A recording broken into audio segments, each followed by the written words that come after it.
Alrighty, welcome back, everyone. We just talked about some of the biggest portal needs for the top teams in the country. We will definitely continue on that series as we go throughout the week here as a crazy transfer portal window approaches us. But let's get into a good vibes Monday and let's talk about the UFL. If you have been watching Fox Sports in recent weekends and you've seen teams like the Arlington Renegades and the Memphis Showboats and DC Defenders and all of these different teams that you might not be too familiar with, that is the UFL. That is a new football league that has been introduced recently, led by Dwayne The Rock Johnson, who I'll talk about here in a second, and why that's kind of an important part of this whole thing. But this is a very interesting thing, and it's something that is not new. If you've been paying attention over the past couple of years, there have been a plenty of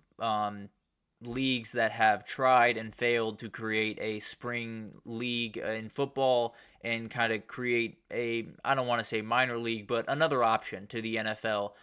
There have been two USFLs, there have been two UFLs, there have been one AAF, there's been an XFL. There have been plenty of opportunities to try to create this new football league in the spring and a chance for these young players to not have to go to the NFL to live out their pro football dream. And I think this one is a little bit different for a number of reasons, but I'll get into that here in a second. The UFL, first of all, is a combination of two leagues that we've seen very recently, the XFL and the USFL, and it's 4 teams from the USFL, 4 teams from the XFL, and they brought them together and essentially made the best players from both those leagues into 4 rosters down from the 8 that they both had. So it came from 16 teams down to 8 teams and combined the two leagues. And it's 8 teams that will play a 10-week schedule with no bye weeks, which is obviously a huge part of this because when you don't have as many teams, bye weeks can't really be a part of the equation because you cannot lose. You want to keep as many time slots and as many media slots as absolutely possible. So you need to have these teams playing every single week, and that's just kind of part of the deal, at least for the time being, for these types of leagues. We talked about how The Rock is kind of the figurehead of this. He is not the CEO. The CEO is someone that I believe was involved in the NFL for quite some time.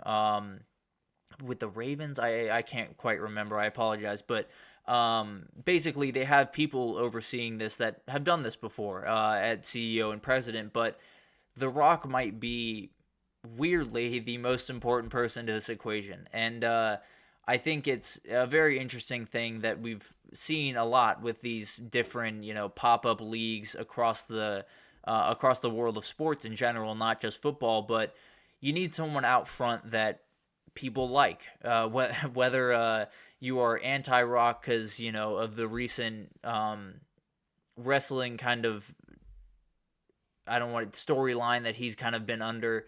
If you follow wrestling, you might be a little bit anti-Rock right now, but you'd be hard pressed to find a lot of people that are fully anti Dwayne Johnson. He is someone that is as beloved as really anyone on the planet. He's someone that everyone knows the face of, everyone likes, everyone puts on a very high pedestal. And although that might seem like, he's just the figurehead of this, it doesn't necessarily affect the league as a whole.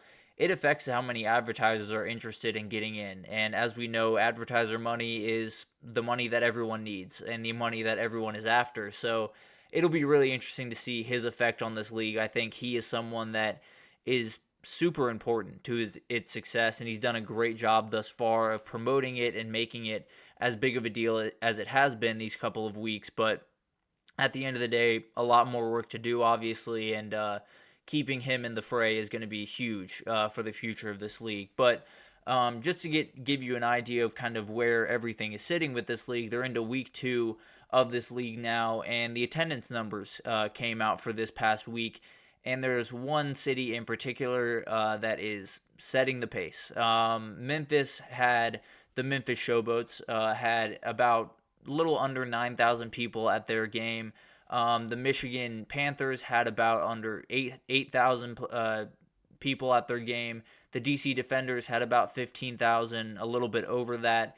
and then St. Louis had about 40,000, a little bit over 40,000 in fact. So St. Louis wants their football back. You can say that pretty confidently. They got the Rams taken from them, and the passion for football did not change by any means. But to get into kind of some of the guys that you would know that are on these rosters if you haven't been watching, Matt Corral, a legend at Ole Miss, someone that got drafted fairly high, I believe the third round or second round in the NFL draft by the Panthers a couple of years ago, has found his way to the UFL. He is the starting quarterback for the Birmingham Stallions, Reuben Foster, a hard-hitting dude, is in that league. Someone that if you watched him at Alabama, you were terrified of that man. Amari Rogers, a very talented wide receiver from Clemson. Chase Garbers, the starting quarterback from Cal a year ago. And A.J. McCarron, a legend at Alabama, all in the UFL right now. So it's not just guys that you don't know the names of or played at really small schools.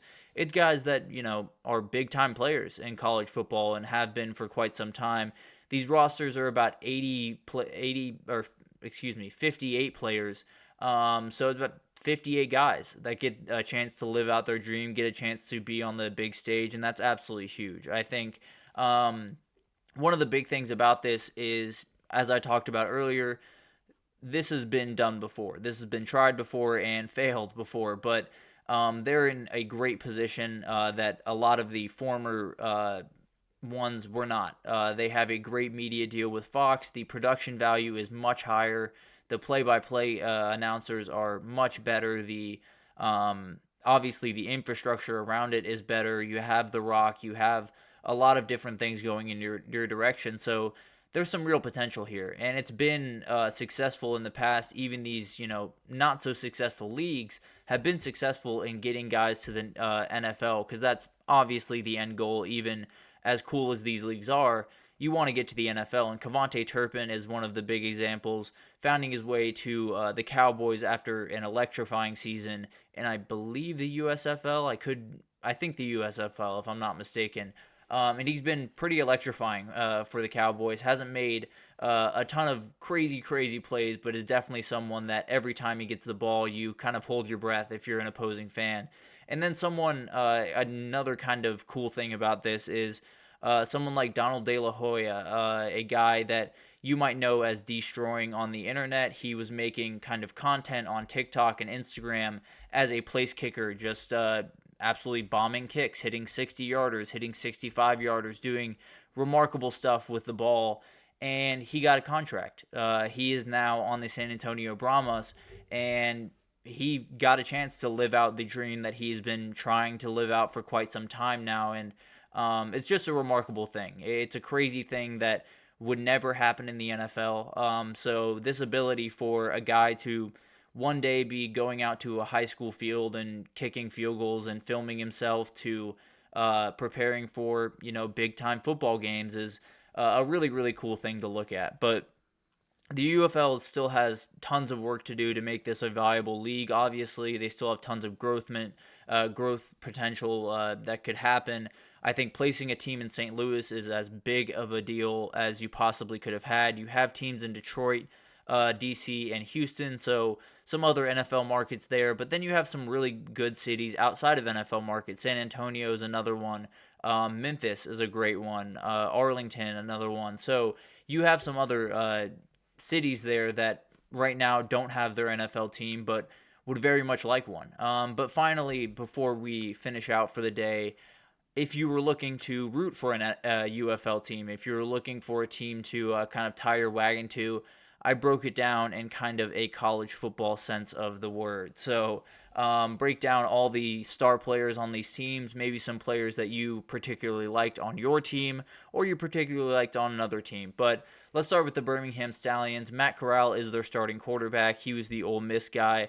Adrian Martinez is also getting rotation in at that quarterback position, someone that just left KSU and is definitely very talented. especially with his legs. So very excited to see him at the next level. Deion Kane and Amari Rogers, two receivers that came out of Clemson, have done an incredible job over the first couple of weeks. And then Jay Sternberger, a tight end from Texas A&M that was huge at Texas A&M, is now in the UFL and kind of living out his dream there. As for the Michigan Panthers, you have guys like E.J. Perry, who was from Harvard, got drafted in the NFL, and some people really, really liked him throughout that process, is now the starting quarterback for the Michigan Panthers. Danny Etling, an old LSU grad, somewhat of a legend around there in Baton Rouge, is currently their backup quarterback there. And then Marcus Sims, a wide receiver from West Virginia, is making big-time plays for them. The San Antonio Brahmas, we talked about destroying being on this team, but Chase Garbers at UCLA, the starting quarterback from a year ago. John Trey Kirkland, a guy from LSU that never quite hit his stride, but was very, very talented and has speed out the wazoo. Then you have Cody Latimer from Indiana, very talented wide receiver when he was there. And Tease Tabor, a guy from Florida that hits really, really, really hard, is the best way I can put him. He's an absolute animal on the field and definitely someone that I'm very excited to see at this level. But let's keep moving here. The Memphis Showboats have Case Cookus, someone from Michigan State who made big-time waves when he was there. Wasn't necessarily the elite quarterback that they would like, but was definitely a fan favorite for some time. Sage Surratt, a wide receiver from Wake Forest, and then Dawood Davis, a wide receiver from Western Kentucky, are kind of setting the pace out there. Arlington Renegades have a couple of guys that are very interesting. Luis Perez, Texas A&M Corpus Christi grad, someone that lit the world on fire in the D2 ranks. Lindsey Scott, another guy that kind of bounced around college football quite a bit, started at LSU, ended up at Incarnate Word, and is very, very talented, can do a ton of remarkable things. And while he's the backup on this team, is definitely capable of getting on the field and making some big-time plays. And then you have someone like Tyler Vaughns, who came from USC, was there when Sam Darnold was there and was a big-time target for him. So some big guys there. St. Louis Blackhawks is kind of the three names that I think are the most familiar out of this group, to be totally honest. A.J. McCarron coming from Bama. Obviously, everyone knows A.J. McCarron. I don't think I need to waste too much time there. Wayne Gallman, the old running back from Clemson, is just remarkable. I remember watching him thinking he was a shoo-in for the NFL. Didn't quite work out there, but has found his way to the UFL. And then you have Marcel Aitman at Oklahoma State, who was a great player for them over the past couple of years. The Houston Roughnecks is another team that's very interesting. Reed Sinnett is a San Diego grad that absolutely tore people apart in college football and has found his way to the pro ranks here. Jaron Garantano, you might remember from his Tennessee run. He went to Washington State for a time. He is the backup there. And then Reuben Foster, the hard-hitting linebacker from Bama that essentially made Deshaun Watson. I don't know why I was blanking on his name. He made Deshaun Watson look like a helicopter in that playoff game. So definitely a hard hitter, someone you would definitely want to tune in to watch. You have and then for the DC Defenders, Jordan Tiamu is your starting quarterback. He went to Ole Miss, was kind of in that Shea Patterson era. And then you have Kiki Cutie, a wide receiver out of Texas Tech, and Garyon Conley, a corner out of Ohio State. Another corner on this team I found out, I think this morning actually, DeAndre Baker, a former grad of UGA that ran into some trouble early on in his NFL career, but is still very talented and got another chance to play professional football, which is always very cool. So overall, I think this is something that hopefully this is a league that can become even more viable and have even more power down the road, because I love seeing guys be able to play college football and be able to move on to the next level. Obviously, that's the end goal, right? You want to be able to be a professional football player and go through all that stuff, and you want to do it in the NFL. There's no two ways about that. Everyone wants to be an NFL player, but being able to go to the UFL, play football, keep, in the shape that you need to keep in, and then a couple of things need to happen for you to be able to jump up to the NFL. So I think this is a remarkably valuable thing. I hope it's something that sticks around for quite some time, because for me, more football is great. Seeing more college football players who, might be a little bit forgotten in the grand scheme of things, be able to find their way to a professional roster and play the sport that they love for as long as possible is something that I think you just got to do. I think it's incredible that the UFL has given all these guys this opportunity, and just can't wait to see what this league kind of grows into. Obviously, this is the first season, so it'll be interesting to see if they can make it to the second and the third and the fourth. But as of right now, it looks like they're on pretty steady footing and giving college football kids a shot to live out a dream that might be a little bit different than the one they envisioned, but still very, very cool at the end of the day. So very excited about that. Definitely will keep my eye on how that league is going and which players are getting drafted to them this time next year. But we are pretty much finished around here.